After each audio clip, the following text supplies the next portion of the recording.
Bonjour, soyez les bienvenus dans Cybercafé. Nouvelle formule, une formule radicalement différente puisqu'on va changer de lieu assez régulièrement, mais rassurez-vous, l'esprit restera le même. Alors au sommaire de ce premier numéro, on va parler 3D avec la visite des bâtiments dans lesquels nous nous trouvons, à savoir Movida. On va parler jeux vidéo, des nouvelles têtes, des nouveaux sites, de nouveaux chroniqueurs, de nouvelles chroniqueuses et Lara Croft. Mais avant cela, le générique.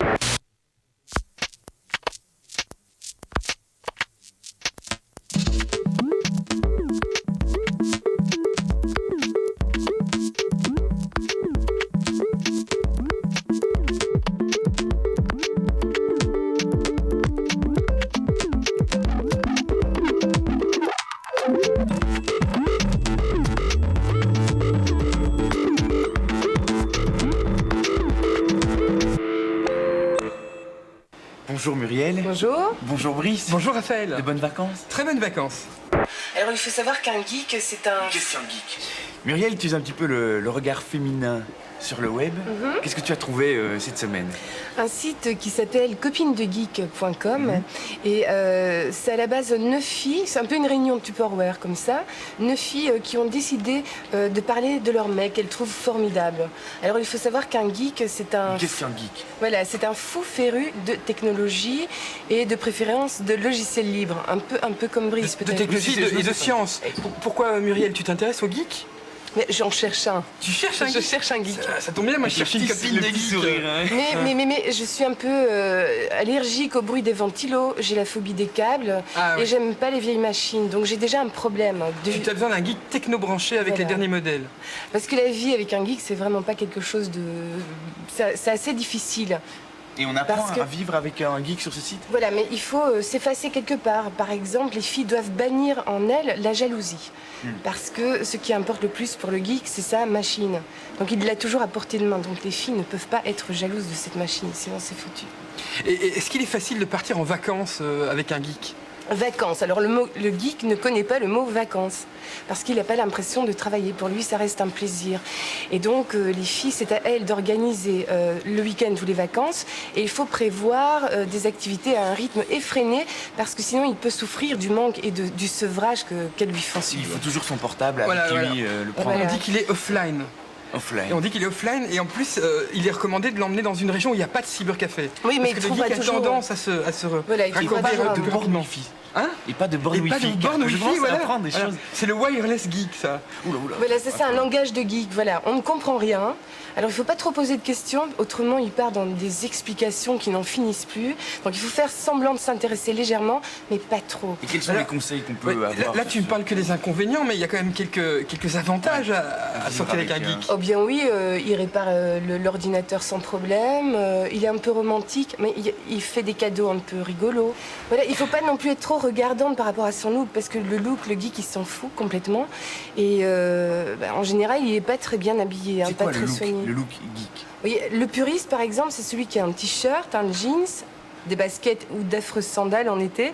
Et c'est mal rasé, avec les chaussettes, mal rasé et pas très bien lavé. Et la queue de cheval. Pas très bien lavé aussi. Et la queue de cheval, parce que le geek déteste aller chez le coiffeur.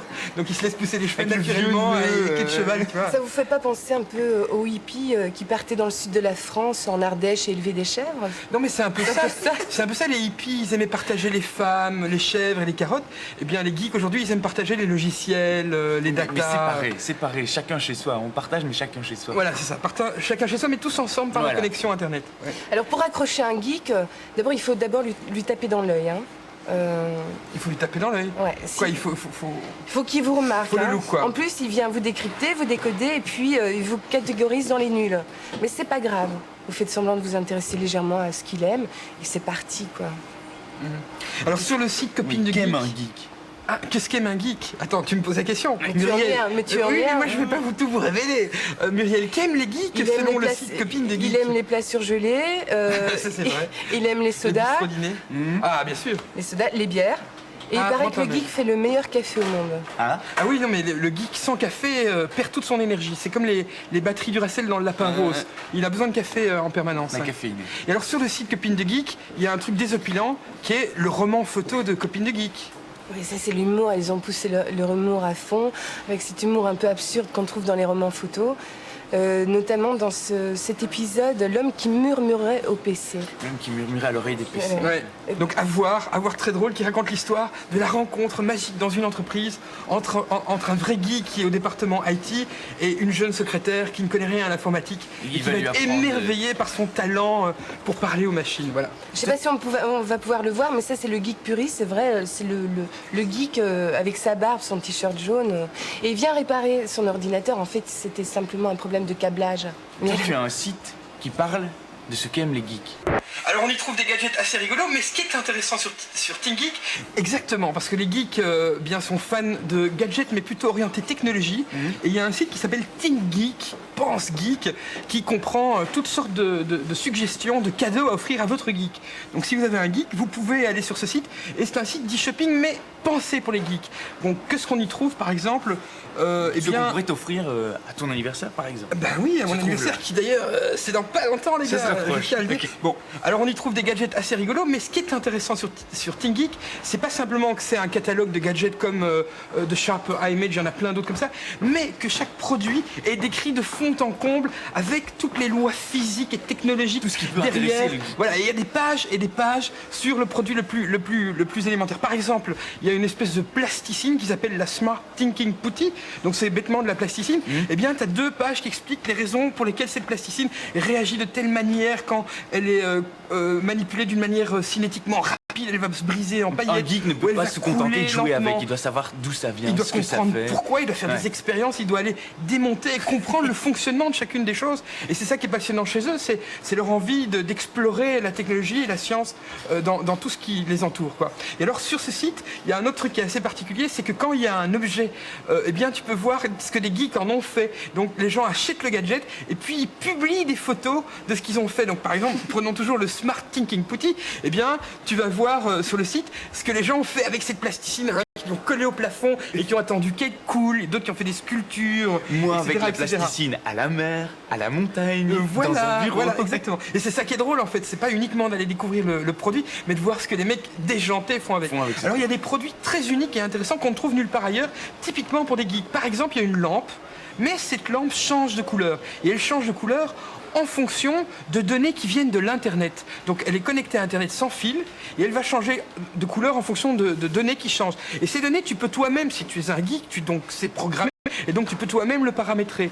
Et ces données, ça peut être la météo, donc elle devient vert quand il fait beau, rouge quand il fait moche, mais ça peut être aussi les variations des cours de la bourse, ou le nombre de personnes qui sont connectées sur ta page web. Ça fonctionne comme le geek qui lui change de couleur aussi en fonction de ce qui se passe sur Internet.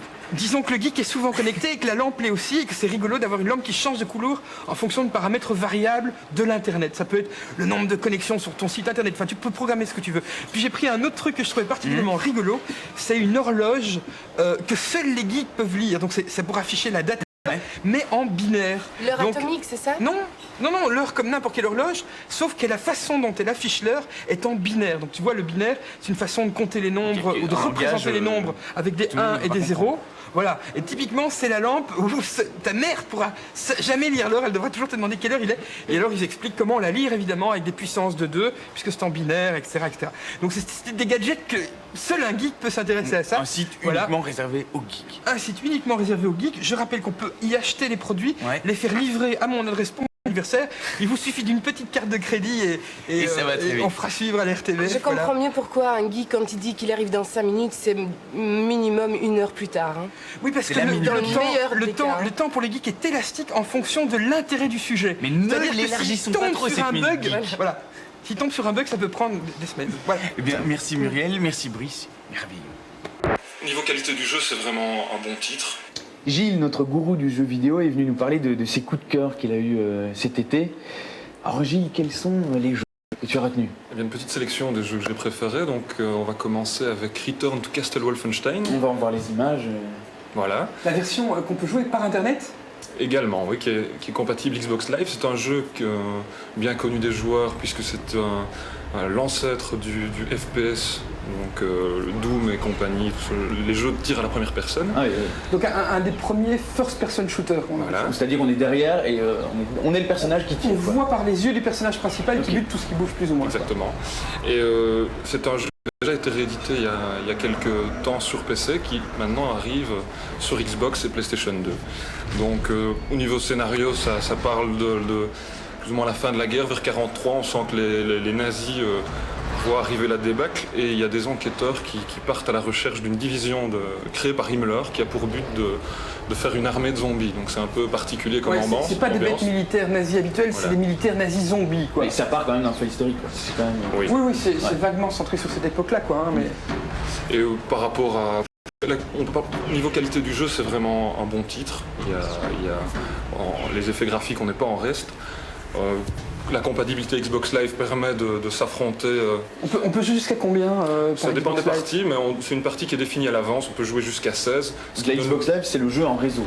Voilà. Donc tu peux te connecter par Internet, ta console par Internet, et puis tu peux jouer avec d'autres joueurs à travers le monde, tous ensemble. Ouais. Avec la reconnaissance vocale du micro, on a l'occasion de monter des équipes, de faire des tactiques pour gagner la partie. Il y a différents buts.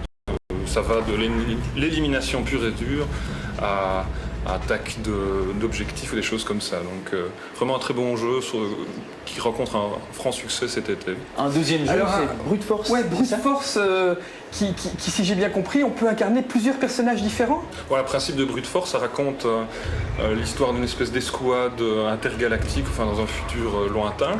Donc c'est 4 personnages qui sont chargés d'aller éradiquer des menaces sur des planètes diverses. Et ces 4 personnages ont chacun des complémentarités. Le classique du mec super baraqué qui chef d'escouade.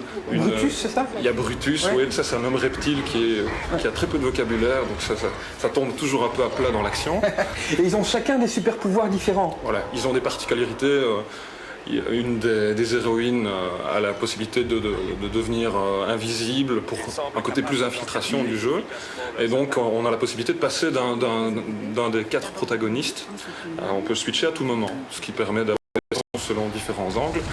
Et également aussi un truc qui est assez remarquable dans le jeu, c'est que l'intelligence artificielle est vraiment très bien réussi, donc ça donne vraiment des affrontements assez chouettes.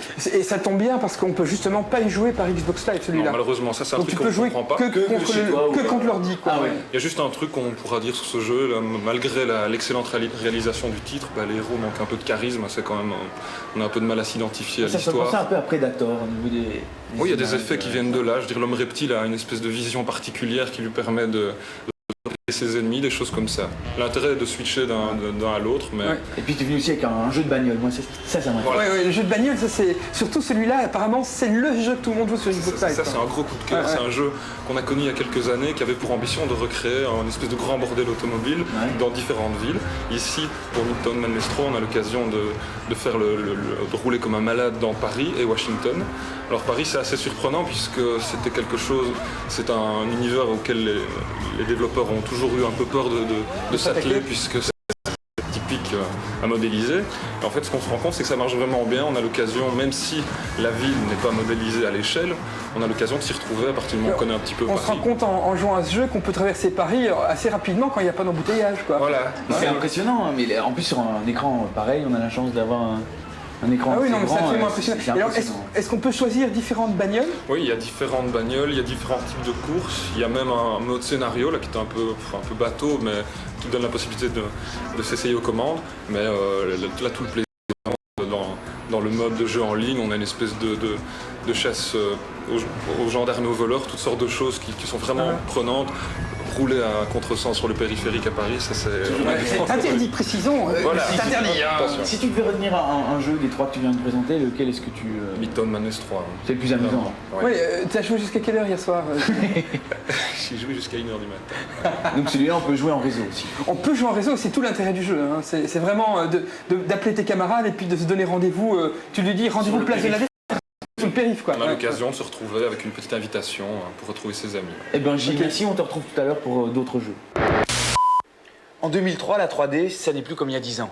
Et oui, maintenant les images, Raphaël, sont en 3D, elles sont en relief, elles sont en IMAX, bref, tout a changé. Et on va découvrir un reportage filmé par Laurent Steen sur la cité Movida, qui nous a accueillis pour ce premier cybercafé de la saison. Movida qui change de nom pour s'appeler N-Wave Digital.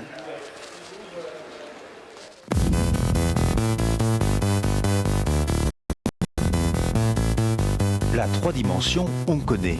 Mais chez Movida à Bruxelles, on fait de la 3D, mais aussi de l'image en relief.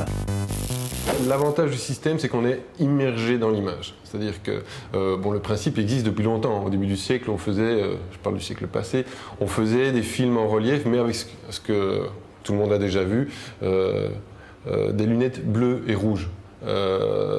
L'inconvénient de ce système-là, c'était qu'on voyait quasiment en noir et blanc. Comment est-ce qu'on voit en relief ? Donc on a deux positions dans l'espace, on a deux visions différentes. Si vous fermez l'œil gauche ou l'œil droit et vous regardez un objet, la position d'un objet qui est plus proche de vous est à un endroit différent par rapport au décor qui se trouve derrière. Et c'est la deux positions des yeux qui donnent le relief. Mais le problème, techniquement, c'est qu'on doit retrouver ce même principe au niveau de la diffusion, au niveau des images. Donc on doit pouvoir sélectionner l'image qui est attribuée à chaque œil, et aujourd'hui il y a différentes techniques pour pouvoir sélectionner les images. Si vous n'avez pas de lunettes, vous voyez deux images à l'écran. Donc ce qu'il faut, c'est arriver à donner l'image de l'œil gauche à l'œil gauche et l'image de l'œil droit à l'œil droit. L'image créée pour un film en relief est donc une image 3D conventionnelle.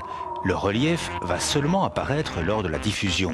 Dans l'ordinateur, au lieu de calculer comme on fait quand on fait un générique télé ou un générique ou un spot de pub, on place une caméra virtuelle dans l'ordinateur qui est placée dans le décor virtuel, et on demande à l'ordinateur de calculer les images. En relief, qu'est-ce qui change? C'est qu'on a deux caméras puisqu'il y a deux yeux, donc on calcule deux fois les mêmes séquences mais avec une position de caméra différente qui correspond à l'écartement des yeux.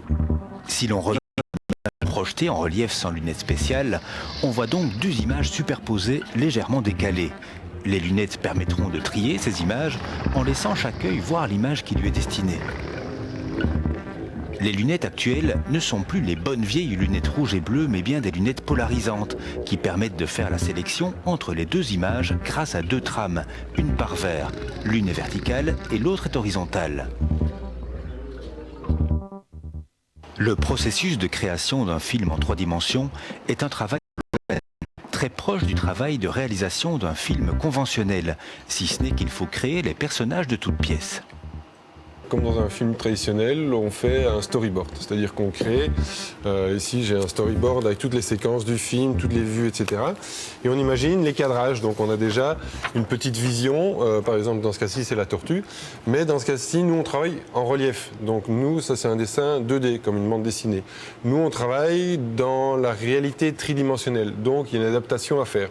Donc la première chose c'est que j'ai créé en plâtre tous les personnages, pour plusieurs raisons. Un, pour montrer aux clients ce que ça allait devenir et ce que ça allait être, l'interprétation qu'on en a fait du dessin.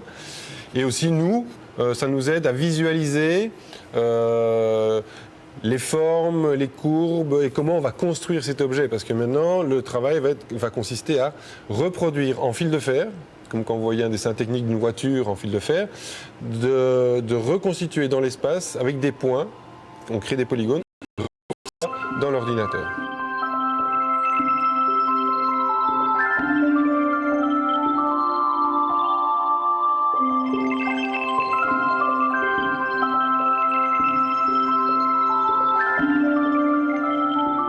On commence à construire en fil de fer en mettant des points les uns derrière les autres et en les rejoignant jusqu'à obtenir la forme qui nous permet d'avoir cette tortue bien vivante. Et puis là-dedans, après, on va placer, comme dans un corps, un squelette, c'est-à-dire comme nous, on a des os, et bien on place des structures à l'intérieur de l'objet. Et c'est ces structures, ces squelettes que l'on va bouger, animer et faire pivoter dans l'espace pour obtenir l'animation et faire bouger l'objet. Donc on place des clés d'animation. Ici, par exemple, je vais bouger la tête, voilà. Je vais lui monter la tête. Donc maintenant, si je rejoue à un moment donné, il va remonter la tête, voilà, qui est la position que je lui ai donnée, et puis il va reprendre le cours de l'animation normale. Ensuite, on colle des textures, c'est-à-dire qu'on prend des photos, que l'on scanne, que l'on retravaille en palette graphique, qu'on colle sur l'objet, comme si vous preniez une sculpture en plâtre blanche, comme c'est le cas, et que vous amusiez à projeter avec un appareil d'IA, une diapositive couleur sur la sculpture en plâtre, et bien ça va colorier l'objet. Et ensuite, on demande à l'ordinateur de prendre tout ça, les objets, les animations et les textures, et puis il va prendre toutes ces informations, il va commencer à calculer image par image toutes les images du film. On peut prendre, disons, 10 minutes par image. Nous, dans un film comme ça, en haute définition IMAX, on peut monter jusqu'à des 3-4 heures par image. Et derrière la machine, on retrouve des artistes pluridisciplinaires. Le problème dans la 3D, c'est que c'est le même homme qui doit tout faire.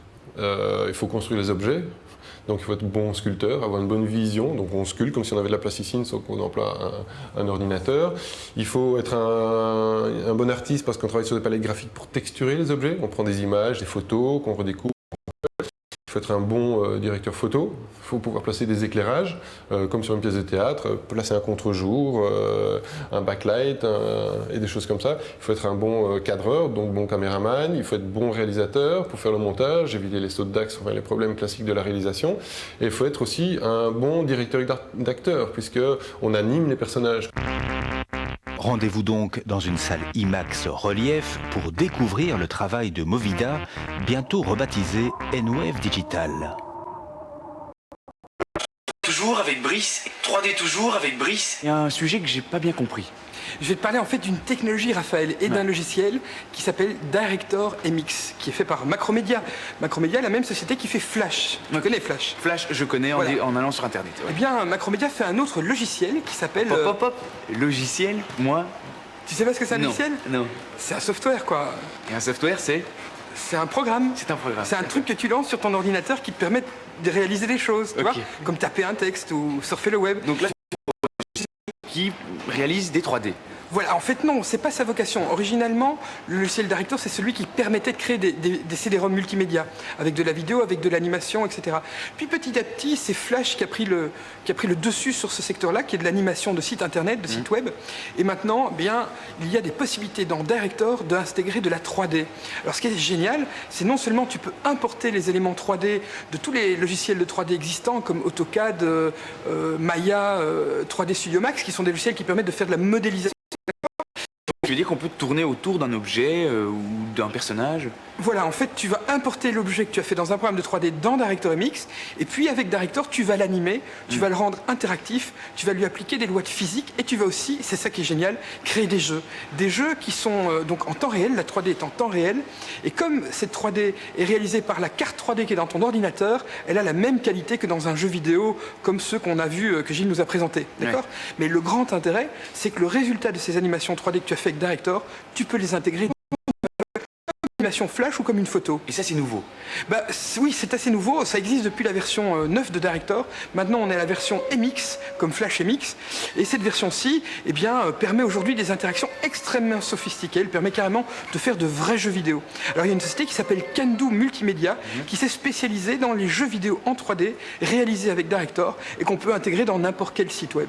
Alors, on a aussi la possibilité d'utiliser cette technologie, par exemple, pour faire des visites de bureaux ou de cuisine virtuelle. Par exemple, pour les architectes qui veulent vendre, une immobilière qui veut vendre une maison peut la faire visiter. Un architecte qui voudrait faire visiter un bâtiment en 3D sur son site internet pourrait utiliser cette technologie-là. Ou une société qui veut présenter des produits comme la Mini, une voiture, vont pouvoir mettre un modèle 3D représentant cette voiture et tu vas pouvoir te déplacer et interagir en 3D avec. Mais là où c'est évidemment le plus fun, c'est de faire des jeux exactement comme ceux que l'on joue sur son ordinateur, mais dans une page web. Créer un jeu.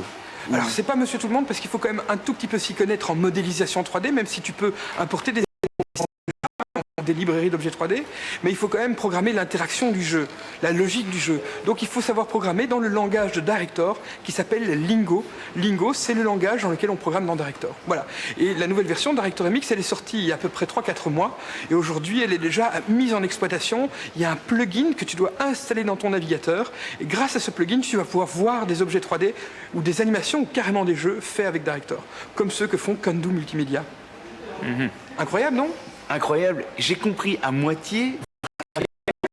Tout ça va bouger dans ma tête. Le mieux, c'est quand tu regardes ce qu'on peut faire, tu comprends tout de suite l'intérêt, quoi. Mais merci Brice, j'ai enfin un peu compris comment ça se passait. Nous, on se retrouve tout de suite après la pub avec la suite des sorties jeux vidéo, un reportage sur Tomb Raider et les sites insolites d'Olivier.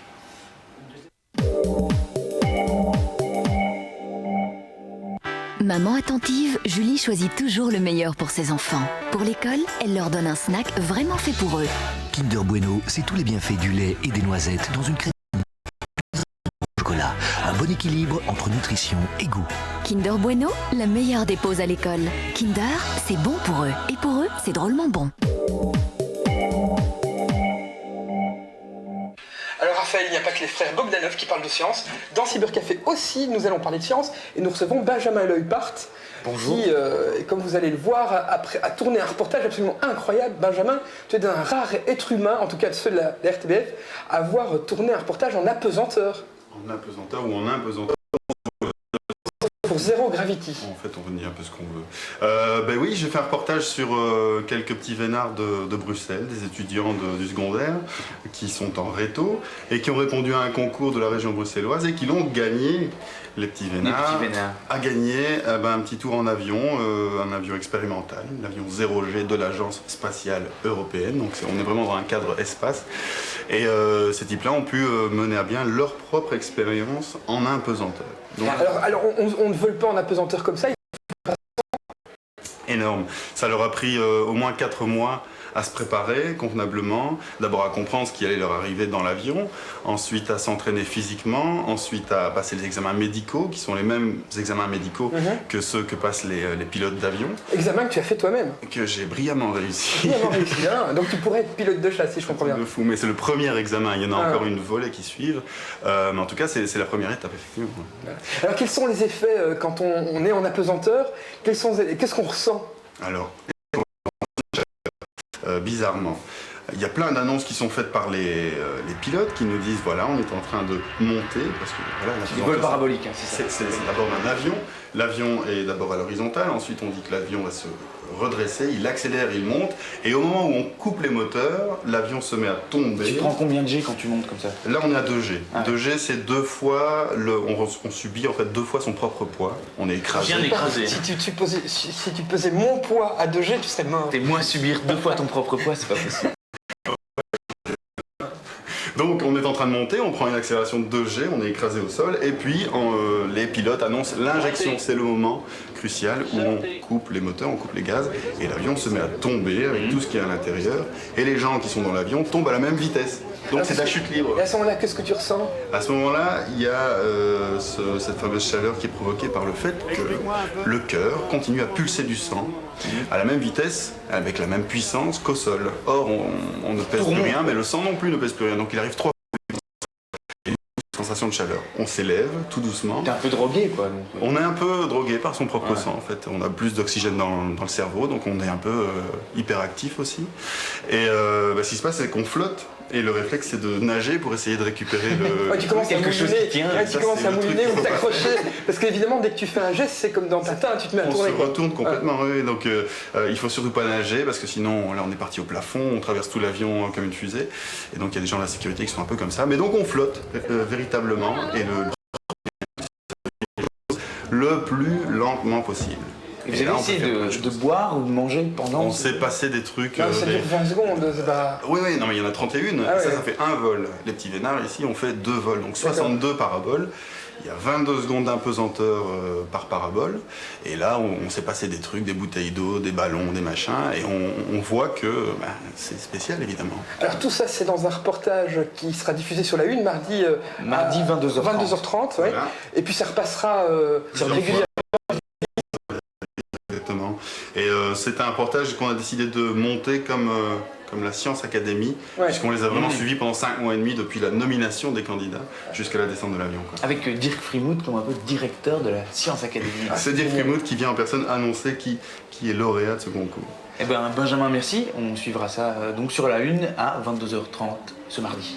Elle est juste armée d'un laser qu'elle ne peut dégainer qu'à l'arrêt. Gilles est de retour. Et ta besace n'est toujours pas vide. Non. T'as passé toutes tes vacances à jouer, Gilles?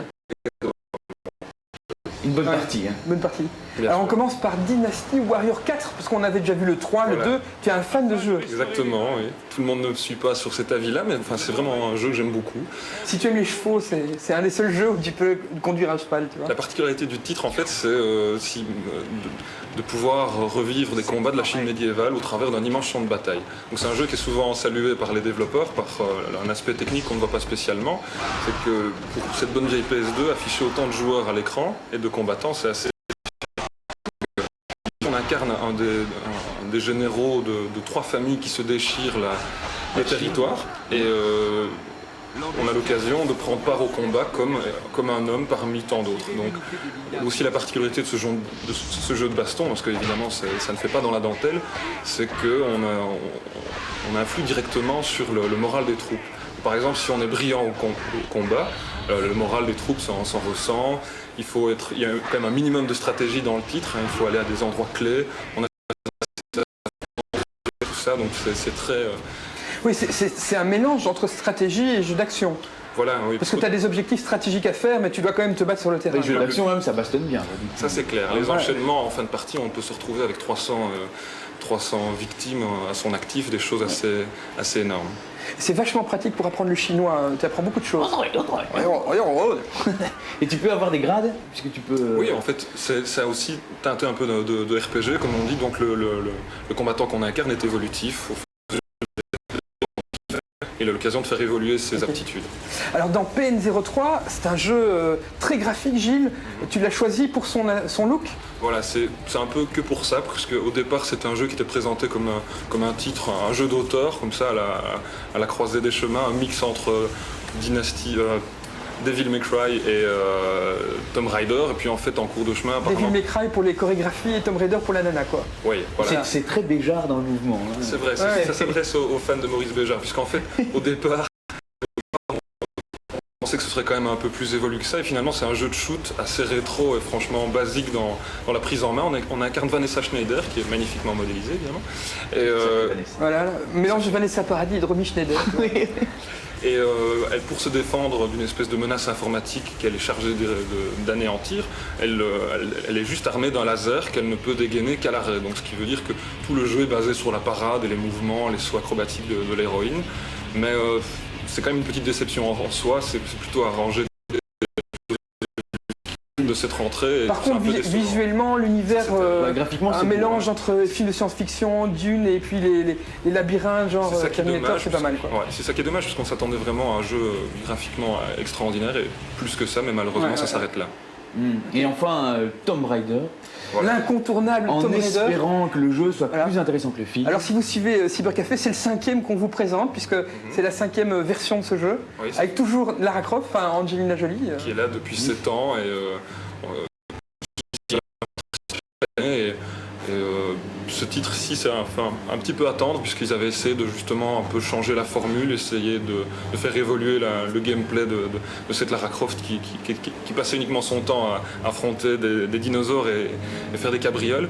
Mais ici, même si la réalisation est assez quand même beaucoup plus travaillée que ce qu'on a pu connaître, que l'ambiance est hyper travaillée et tout ça, c'est quand même aussi une petite déception à force d'avoir fait monter tellement la sauce. Je crois que beaucoup de gens sont surtout déçus par le fait que ces seins n'ont plus gonflé. C'est dans les 4 épisodes.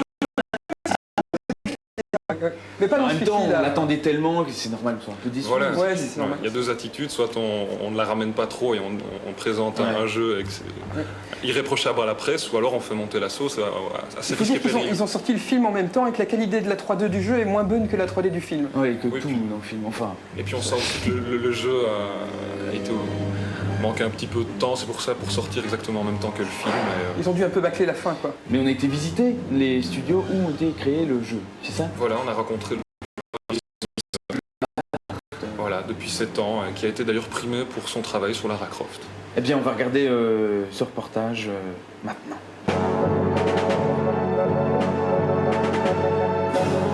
C'est près de Nottingham, en Angleterre, que le studio Core Design développe depuis 1996 la saga des Tomb Raider. Aujourd'hui, une équipe de 37 personnes travaille à l'élaboration des prochaines aventures de Lara Croft. Visite des studios où tout a commencé pour la... Pour l'instant, nous sommes environ 37 personnes. On n'a jamais été aussi nombreux. On a toujours travaillé avec des petites équipes. Mais pour ce jeu, il y a un boulot graphique énorme pour tous les décors et les environnements. Pour nous, c'est une grosse équipe. On a commencé petit, à 3 ou 4, et on a dû s'agrandir au fur et à mesure des besoins.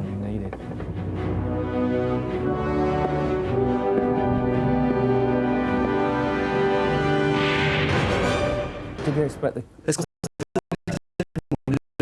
Vous savez, on a fait un jeu qui s'appelait Tomb Raider, on y a ajouté un personnage du nom de Lara, qui devait s'appeler Laura Cruz, et qu'on a renommé Lara Croft. Pourquoi on a changé le nom? C'est très simple.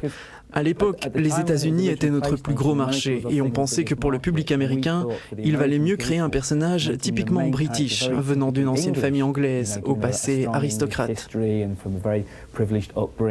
C'était bien plus intéressant pour les joueurs des États-Unis que d'incarner un personnage américain supplémentaire. Et on pensait trop américain comparé à Lara Croft. Donc on a changé et apparemment ça a fonctionné puisque le jeu a marché. Les Américains aiment les personnages très british comme Lara.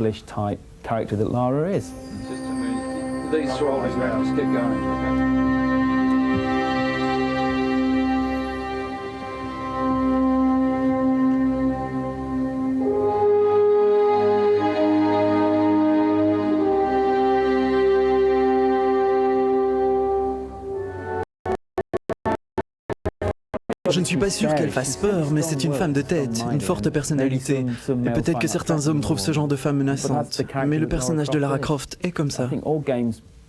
Tous les jeux empruntent des idées venant d'autres jeux. Metal Gear a observé Tomb Raider avant sa sortie. Et nous aussi, nous avons analysé une quantité de jeux pour celui-ci. De manière générale, l'industrie du jeu va dans la même direction. Les anciens Tomb Raider ont fait leur temps. Nous voulions amener de nouveaux éléments au gameplay, comme l'interaction entre les personnages, l'apparition d'un nouveau personnage depuis très très longtemps.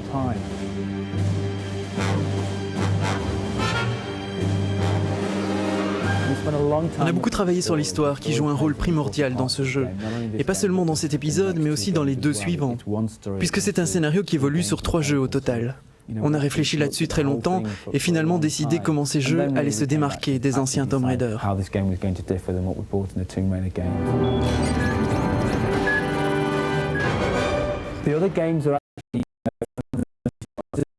Les épisodes qui vont suivre l'Ange des Ténèbres sont les jeux que nous développons en ce moment même. Ils seront différents. Je pense que ce jeu-ci est plus une introduction. L'épisode suivant va apporter beaucoup de nouveautés. On n'a pas tout mis dans ce premier épisode. Il jette les bases pour une suite où tous les éléments prendront place.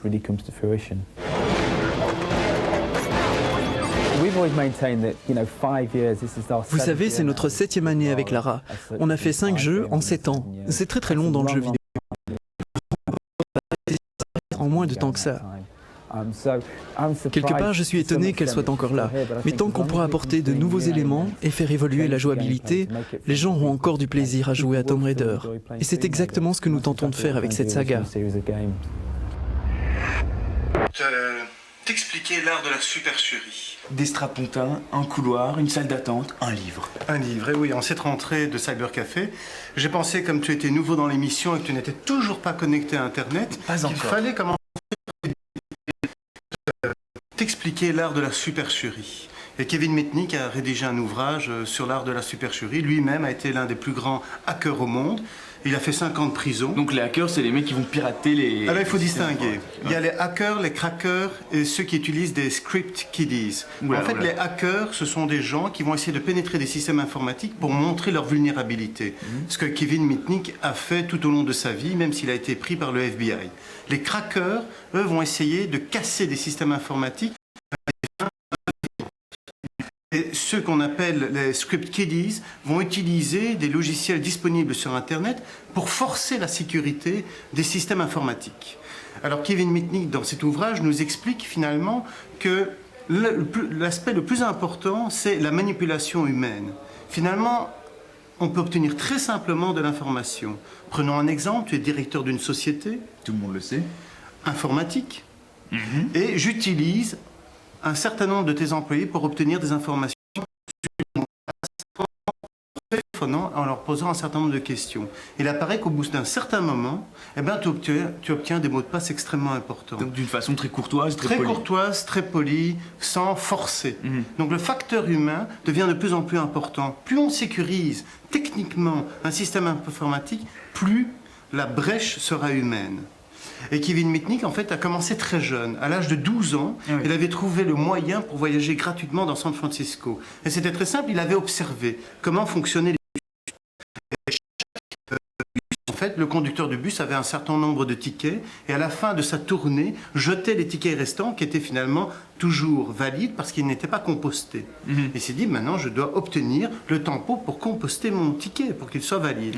Et il a commencé à interroger les chauffeurs, le personnel, qui lui ont finalement donné le nom, l'adresse pour se procurer ce fameux tampon. Et bien à partir de là, il a fait toute une analyse, il a continué avec les télécommunications, puis ensuite avec les systèmes informatiques. Et dans l'ouvrage, on fonctionnait sur Internet, comment on a pu pénétrer dans le Pentagone, dans le FBI, dans les grandes banques américaines. Donc c'est pas une biographie? Ce n'est pas une biographie. Il y a un aspect biographique sur ce qu'il a fait, sur sa démarche éthique, parce qu'il revendique justement cet aspect de montrer les failles des systèmes informatiques et non pas d'avoir eu une attitude malveillante. Et il montre comment tous les grands pirates informatiques ont mis en place des techniques de manipulation relativement importantes. Et à la fin de l'ouvrage, il y a un certain nombre de recommandations quant à sécuriser sa société ou son PC. Donc lorsque tu vas installer ADSL, ce qu'on attend avec grande impatience, ça va venir. Oui, mais tu es déjà en retard d'une semaine, il va falloir sécuriser ton système informatique pour que Brice ne puisse pas te pirater. Donc mettre un pare-feu, ne pas lui donner d'informations, ne pas lui communiquer tes points de passe, et ça devient extrêmement important dans une société où nous sommes tous connectés les uns aux autres. Donc il prévient. Il prévient. Qui plus est, pour toi Raphaël, qui est tout nouveau dans ce domaine, il y a des mots-clés, par exemple SSL, qu'est-ce que ça veut dire, d'où ça vient, qu'est-ce qu'un cracker, qu'est-ce qu'un hacker, qu'est-ce qu'un script. Et donc c'est tout à fait un ouvrage en cette rentrée utile pour comprendre quels sont les enjeux de la sécurité, quels sont les schémas mis en place par les pirates, quelle est la terminologie et les mesures à prendre pour se protéger. Donc voilà, j'ai pensé à toi, je te recommande. Lis-le à l'endroit et pas à l'envers. D'accord, ça va. Mais écoute, j'ai de quoi lire ce week-end. Ben oui, je te remercie. Après, je t'interrogerai, je te ferai un petit quiz. Ok. Les sites internet les plus... Voilà, maintenant qu'on sait comment s'instruire, qu'on sait quoi lire, comment se distraire via le web. Olivier, tu es un petit peu le chirurgien qui va chercher l'insolite sur le web. Tout à fait, je vais passer mon temps à scruter toute la semaine les sites internet les plus insolites, les plus pertinents, ceux qui vont nous faire sourire ou passer un bon moment. Alors qu'est-ce que tu as trouvé? Et bien là, j'ai trouvé une bande d'amis, une bande de potes qui trouvaient le temps long, tu sais, la vie un peu trop statique. Donc le site alltoflat.com. Ce site en fait est un reflet de toutes leurs bêtises qu'ils vont faire, tous les méfaits qu'ils vont essayer d'organiser. Ils ont commencé par la copine de la bande. Ils sont rentrés dans l'appartement pendant son absence et ils ont été changer d'abord la photo fétiche, tu sais, de l'idole qu'on a avec la dédicace. Oui, la photo d'Adamo sur la cheminée. Et en fait, ils ont été substitués un gars qu'elle connaissait absolument pas, qui a Voilà, exactement. Donc, grande surprise. Puis, ils se sont dit, mais c'est génial, on va faire la même chose dans tout le reste de l'appartement. Et donc, ils ont remplacé toutes les photos systématiquement.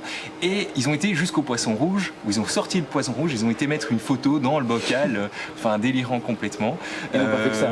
Non, ils n'ont pas fait que ça, ils ont été plus loin. Ils ont dit, il faut qu'on voit plus grand. Et donc là, à New York, sur la Astor Place, tu as un cube de bronze gigantesque. Il dit, celui-là, il doit être transformé en Rubik's Cube. Donc, tu sais, cette espèce de casse-tête, pot de peinture, carton, et c'était incroyable. En une nuit, ils ont transformé ce cube en Rubik's Cube. Donc voilà, donc c'est un peu tous ces méfaits qu'ils ont lancés. Et puis le méfait qui a vraiment une retombée mondiale, c'est le Crossing Man. Alors là, en fait, il y a les panneaux de circulation, attention piéton, voilà, figés. Pictogrammes très figés. Exactement. Eh bien, ils ont été reproduire le picto en taille réelle. Ils ont été le placer au milieu de la rue, ce qui fait un donc voilà, maintenant c'est une répercussion mondiale. Tout le monde se met à construire ces Crossing Men, les positionner dans la rue. Et d'ailleurs, si ça vous tente de faire l'expérience, de produire le Crossing Men taille réelle. On est vraiment fervent de vos photos. Envoyez-nous les photos. Sur la boîte email info@cybercafé.tv. Exactement. Et donc je me suis dit pourquoi pas faire aussi une petite séquence, je dirais, achat en ligne. Et là, je me suis baladé, je suis tombé sur mélanger ses cartes et ses propositions, eh bien c'est lancé dans la sculpture 3D de gâteaux. Donc c'est vraiment incroyable. On peut acheter. Qu'on peut acheter tout à fait en ligne. On lui envoie une photo. Voilà, une photo ou une requête. Par exemple, j'aimerais avoir, je sais pas, Madonna en gâteau, ou Sting ou je ne sais quoi. Par exemple, une voiture, peu importe. Et alors, il va aller sculpter un gâteau. Bon, je les ai pas goûtés, malheureusement. Je sais pas si. C'est très beau. Hein. J'ai vu les photos, c'est très beau. Hein. Ouais, je sais pas si le goût est aussi bon. C'est impressionnant de voir le travail qui est fait. Et on peut les commander en Belgique ? On peut effectivement les commander en Belgique, il suffit d'aller en ligne pour les commander. La petite carte et voilà. Et tu vas aussi voir un site sur les sculptures de sable. Oui, tout à fait. En fait, j'ai voulu faire un clin d'œil à la culture et aux vacances en Belgique pour tous ceux qui sont restés chez nous. Et ceux qui ont pu passer par Blankenberg ou Zeebrugge, j'ai trouvé un site avec des photos admirables de sculptures dans sable. Donc c'est une exposition qui a eu lieu et les photos sont vraiment... Et notamment une locomotive super réaliste qui sort. Tout à fait. Et dans le même ordre d'idée, il y a une Beetle, donc la voiture de Volkswagen cabriolet, avec la belle californienne au volant, et le tout en sable avec son petit chien. Et c'est vraiment d'un réalisme surprenant. Donc voilà, un troisième site à aller voir. Eh bien écoute, on se retrouve la semaine prochaine pour d'autres sites. Avec plaisir. Encore plus insolites et encore plus fous. Merci Olivier. Merci.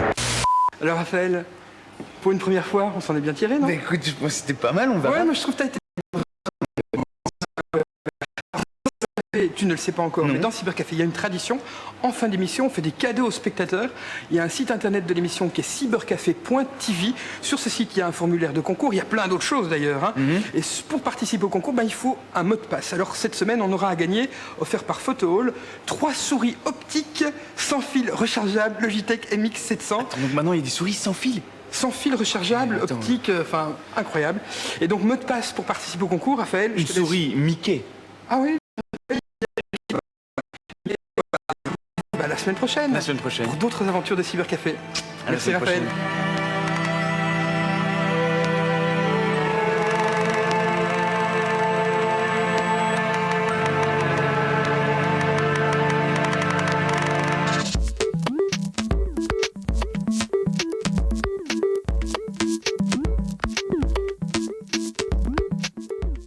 Recevez directement via SMS tous les résultats de la Ligue Jupiler. Pour les résultats du week-end, code RTBF espace foot jup. Pour le classement général, tapez le code RTBF espace foot classe. Plus d'infos, télétexte page 399 avec la RTBF et Etri.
babies!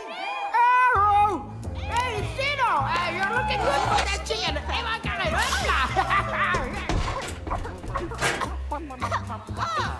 What's that smell over there? Oh, no, pure chicken. They smell like hell. Hello, Tino. Fuck off! I like you, gross big chickens. All right, left and right. Come on, funky babies. No problem. Tino is right. Oh. Mon Dieu! In your fucking face!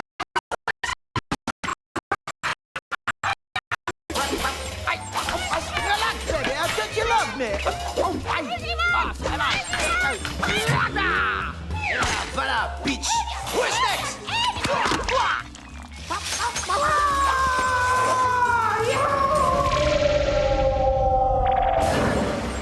Out of the way! Eat the animals! What Chino is driving! He's not flying!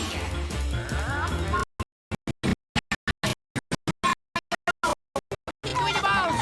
You have no balls! Hey, get out of my way! Stupid chicken!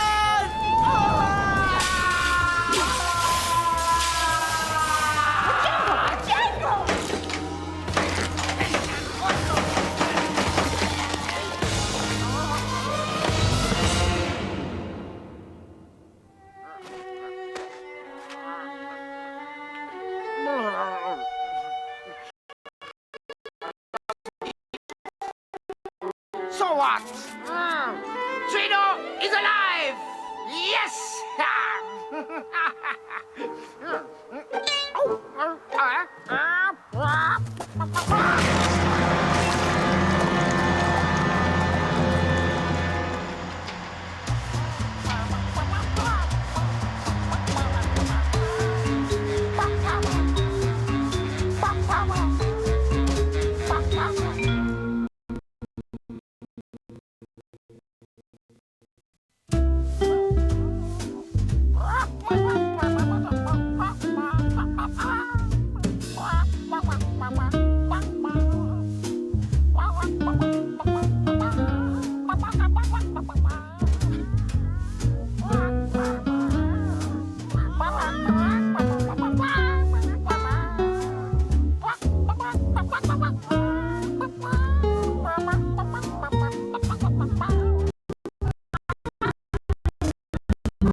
Un jour, l'homme découvrit le feu, mais grâce à la SMAP, il savait que sa maison serait vite réparée. C'est notamment pour cela que son assurance habitation est la seule certifiée.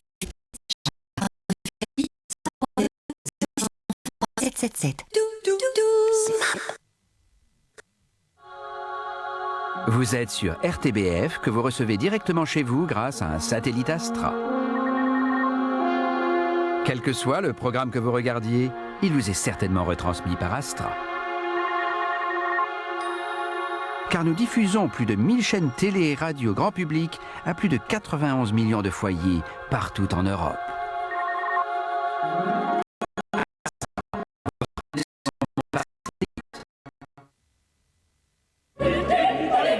La Monnaie présente Agrippina de Handel. Intrigue, manipulation et soif de pouvoir, venez découvrir un opéra différent. Du 2 au 14 septembre, c'est la rentrée d'Agrippina à la Monnaie. Venez voir ou revoir ce spectacle à succès. Info et tickets 070 23 39 39 ou lamonnaie.be. Et alors, on ne donne plus de bisous aux invités? Allez, un gros Enfin, pourquoi? Parce que... Mais d'habitude, tu es plus gentil que ça. J'ai pas envie. Oh, si tu crois que j'ai toujours envie, moi. Ben, justement.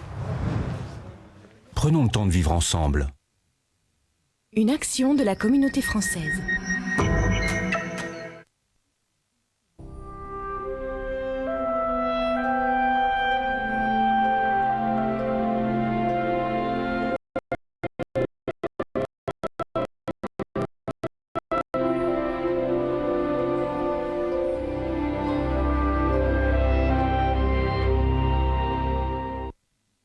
Les Nuits botaniques du 17 au 28 septembre avec une création Anne Pirlet avec chœur et orchestre, Spiritualized, Peaches, Swan Massey, Tom McRae, Rhinocéros, Fun Loving Criminals, Vénus, Arthur H et bien d'autres.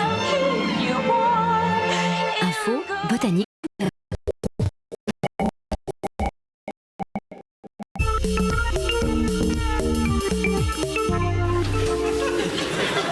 La quoi, sweetie?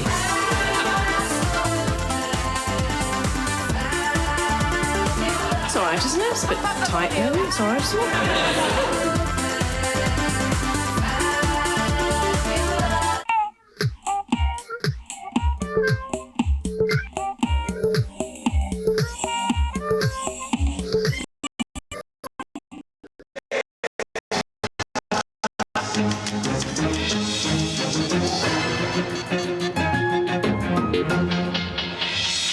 Nouvel appel à témoins dans l'enquête sur les tueries du Brabant. Selon le ministre-président wallon, le Hainaut est sorti du rouge, ceci grâce à l'objectif 1. Hommage à Kaboul, au commandant Massoud, assassiné il y a 2 ans. Et puis un cas de pneumonie atypique à Singapour inquiète l'Organisation mondiale de la santé. Bonsoir, les plages belges.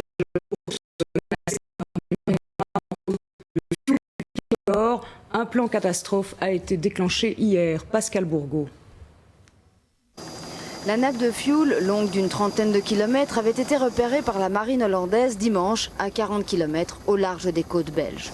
Aujourd'hui, 48 heures plus tard, la nappe a disparu de la surface de la mer, ce qui rend impossible les opérations de nettoyage. Le plan catastrophe n'aura donc pas beaucoup servi.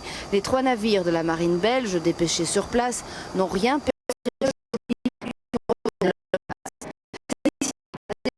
Au quartier général de la marine belge que toutes les opérations ont été coordonnées. L'aide de la Hollande, de la France et de la Grande-Bretagne avait également été sollicitée. Le commandant Maurice a l'habitude des opérations internationales d'urgence. C'est lui qui a dirigé l'aide belge en Espagne lors de la catastrophe du Prestige. Ça, je peux rassurer tout le monde, il n'y aura pas de marée noire comparable à celle du Prestige, mais peut-être des résidus qui s'échoueront. Je ne crois pas. À cette période de l'année, il ne devrait pas y avoir de conséquences écologiques importantes.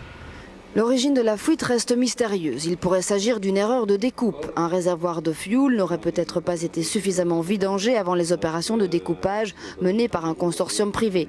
Le gouverneur provincial a demandé l'ouverture d'une enquête. Selon la firme de renflouement, ils avaient vraiment tout en main, donc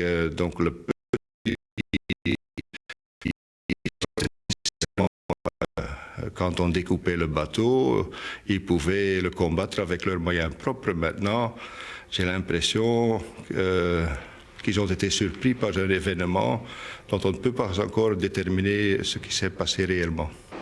Au siège du consortium privé à Ostende, c'est le silence radio. La compagnie belgo-hollandaise refuse pour le moment de faire tout commentaire sur l'affaire.